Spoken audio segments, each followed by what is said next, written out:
53 अगस्त्य का आश्रम। अगस्त्य का आश्रम। सुतीक्ष्ण मुनि से वेद लेकर राम, सीता और लक्ष्मण ने वहां से प्रस्थान किया।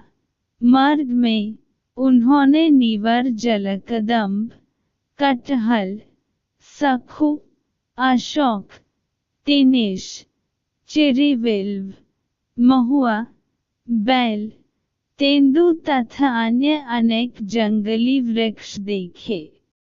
विचित्र वनों, मेघमल सदृश पर्वतमालाओं, सरिताओं तथा सरोवरों के नयनाभिराम दृश्यों को निरखते हुए तथा 2 दिन महर्षि अगस्त्य के भाई के आश्रम में विश्राम करने के पश्चात वे अगस्त्य मुनि के आश्रम के निकट जा पहुँचे।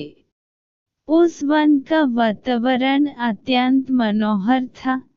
सुंदर विशाल वृक्ष खिली हुई लताओं से शोभायमान हो रहे थे।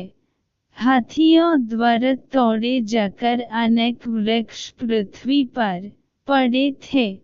वनरावृंद वृक्षों की ऊंची ऊंची शाखाओं पर आठखेलियां कर रहे थे। पक्षियों का मधुर कलरव चहुन और सुनाई दे रहा था। हिंसक पशु भी हिरण आदि के साथ बेरभाव को छोड़कर कल्लोल कर रहे थे। उन्हें देखकर राम लक्ष्मण से बोले, हे लक्ष्मण, महर्षि अगस्त्य के आश्रम के अद्भुत प्रभाव से जन्मजात शत्रु भी एक दूसरे की हत्या करने भूलकर परस्पर स्नेह का बर्ताव कर रहे हैं। यह महर्षि के तपोबल का ही प्रभाव है। यहाँ आकर राक्षस भी उपद्रव करने भूल जाते हैं। मैंने सुना है कि महर्षि अगस्त्य से प्रभावित होकर अनेक राक्षसों ने अपनी तामसी वृत्ति को त्याग दिया है और महर्षि के अनन्य भक्त बन गए हैं। इस युग के ऋषि मुनियों में महामुनि अगस्त्य का स्थान सर्वोपरि है। उनकी कृपा से यहाँ के देवता, राक्षस, यक्ष, गंधर्व, नाग, किन्नर आदि सब मानवीय धर्मों का पालन करते हुए अत्यंत प्रेमपूर्वक अपना जीवन यापन करते हैं। इस शांतिप्रद वन में चोर, डाकू, लंपट, दुराचारी व्यक्ति आने का साहस नहीं करते। ऐसे महात्मा महर्षि के दर्शन का सौभाग्य आज हमें प्राप्त होगा। तुम आश्रम में जाकर मेरे आने की सूचना दो। राम की आज्ञा पाकर लक्ष्मण आश्रम के भीतर गए और महर्षि के एक शिष्य से बोले, हे सौम्य, कृपा करके तुम महर्षि अगस्त्य को सदर सूचित करो कि अयोध्या के तेजस्वी सम्राट दशरथ के ज्येष्ठ पुत्र श्री रामचंद्र जी अपनी पत्नी जनकनंदिनी सीता के साथ उनके दर्शन के लिए पधारे हैं। वे आश्रम में प्रवेश की अनुमति की प्रतीक्षा कर रहे हैं। शिष्य से लक्ष्मण का संदेश सुनकर अगस्त्य मुनि बोले, तुमने यह अत्यंत आनंददायक समाचार सुना है। राम की प्रतीक्षा करते हुए मेरे नेत्र थक गए थे।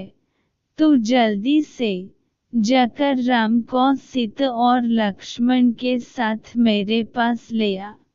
शिष्य राम, सीता और लक्ष्मण को लेकर मुनि के पास पहुँचे, जो पहले से ही उनके स्वागत के लिए कुटिया के बाहर आ चुके थे। तेजस्वी मुनि को स्वयं स्वागत के लिए बाहर आए देख राम ने श्रद्धा से सिर झुककर उन्हें प्रणाम किया। सीता और लक्ष्मण ने भी उनका अनुसरण किया। अगस्त्य मुनि ने प्रेमपूर्वक उन सबको बैठने के लिए आसन दिए। कुशलक्षेम पूछने तथा फल फूलों से उनका सत्कार करने के पश्चात वे बोले, हे राम, मैंने 10 वर्ष पूर्व तुम्हारे दंडक वन में प्रवेश करने का समाचार सुना था। उसी समय से मैं तुम्हारी प्रतीक्षा कर रहा हूँ। यह मेरा सौभाग्य है कि आज मेरी इस कुटिया में तुम जैसा धर्मात्मा, सत्यपरायण, प्रत्यज्ञापलक, पितृभक्त अतिथि आया है। मेरी कुटिया तुम्हारे आगमन से धन्य हो गई है। इसके पश्चात महर्षि ने राम को कुछ देवी अस्त्र शस्त्र देते हुए कहा, हे राघव, देवासुर संग्राम के समय से ये कुछ दिव्य अस्त्र मेरे पास रखे थे, आज इन्हें मैं तुम्हें देता हूँ। इनका जितना उचित उपयोग तुम कर सकते हो, अन्य कोई धर्मपरायण योद्धा नहीं कर सकता। इस धनुष का निर्माण विश्वकर्मा ने स्वर्ण और वज्र के सम्मिश्रण से किया है। ये बाण स्वयं ब्रह्म जी ने दिए थे। सूर्य के समान देदीप्यमान ये बाण कभी व्यर्थ नहीं जाते। इंद्र के द्वारा प्रदत्त यह तरकस भी मैं तुम्हें दे रहा हूँ। इनमें अग्नि की भांति दाहक बाण भरे हुए हैं। यह खड्ग कभी न टूटने वाला है, चाहे इस पर कैसा ही वार किया जाए। इन अस्त्र शस्त्रों को धारण करके तुम इंद्र की भांति अजेय हो जाओगे। इनकी सहायता से इस दंडक वन में जो राक्षस हैं, उनका नाश करो। राम ने महर्षि के इस उपहार के लिए उन्हें अनेक धन्यवाद दिए और बोले, मुनिराज, आपने मुझे इन अस्त्र शस्त्रों की योग्य समझा। यह आपकी मुझ पर अत्यंत अनुकंप है, जो मैं अवश्य ही इनका उचित उपयोग करने का प्रयास करूँगा। मुनि ने कहा, नहीं राम, इसमें अनुकंप की कोई बात नहीं है। तुम मेरे आश्रम में आने वाले असाधारण अतिथि हो। तुम्हें देखकर मैं कृतकृत्य हो गया हूँ। लक्ष्मण भी कम महत्वपूर्ण अतिथि नहीं है। ऐसा प्रतीत होता है कि इनकी विशाल बलिष्ठ भुजाएं विश्व पर विजय पताका फहराने के लिए ही बनाई गई है, और जानकी का तो पति प्रेम तथा पति निष्ठ संसार की स्त्रियों के लिए अनुकरणीय आदर्श है। इन्होंने कभी कष्टों की छाया भी नहीं देखी, तो भी केवल पति भक्ति के कारण तुम्हारे साथ इस कठोर वन में चली आई हैं। इनका अनुकरण करके सन्नरियन स्वर्ग की अधिकारिणी हो जाएंगी। तुम तीनों को अपने बीच में पाकर मेरा हृदय प्रफुल्लित हो उठे। तुम लोग लंबी यात्रा करके आए हो, थक गए होगे, अतएव अब विश्राम करो। मेरी तो इच्छा यह है कि तुम लोग वनवास की शेष अवधि यहीं व्यतीत करो। यहाँ तुम्हें किसी प्रकार का कष्ट न होगा। ऋषि के स्नेहयुक्त वचन सुनकर राम ने हाथ जोड़कर उत्तर दिया, हे मुनिराज, जिनके दर्शन बड़े बड़े राजा महाराजाओं तथा दीर्घकाल तक तपस्या करने वाले ऋषि मुनियों को भी दुर्लभ हैं, उनके दर्शन का सौभाग्य मुझे आज प्राप्त हुआ है। भला इस संसार में मुझसे बढ़कर भाग्यशाली कौन होगा। आपकी इस महान कृपा और अतिथि सत्कार के लिए मैं सीता और लक्ष्मण सहित आपका अत्यंत कृतज्ञ हूँ।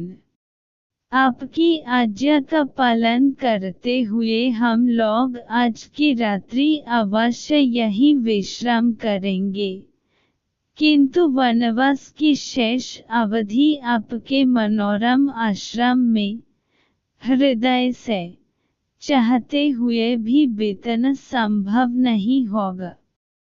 मैं आपकी तपस्या में किसी भी प्रकार की बाधा उपस्थित नहीं करना चाहता, परंतु आपकी सत्संगति के लाभ से भी वंचित नहीं होना चाहता।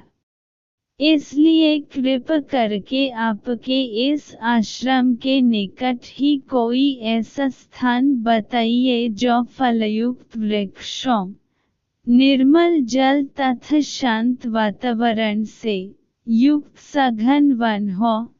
वहाँ में आश्रम बनकर निवास करूँगा। अगस्त्य मुनि ने कुछ क्षण विचार करके उत्तर दिया, हे राम, तुम्हारे यहाँ रहने से मुझे कोई असुविधा नहीं होगी। यदि फिर भी तुम किसी एकांत स्थान में अपना आश्रम बनना चाहते हो, तो यहाँ से 8 कोस दूर पंचवटी नामक महावन है। वह स्थान वैसा ही है जैसा तुम चाहते हो। वहाँ पर गोदावरी नदी बहती है।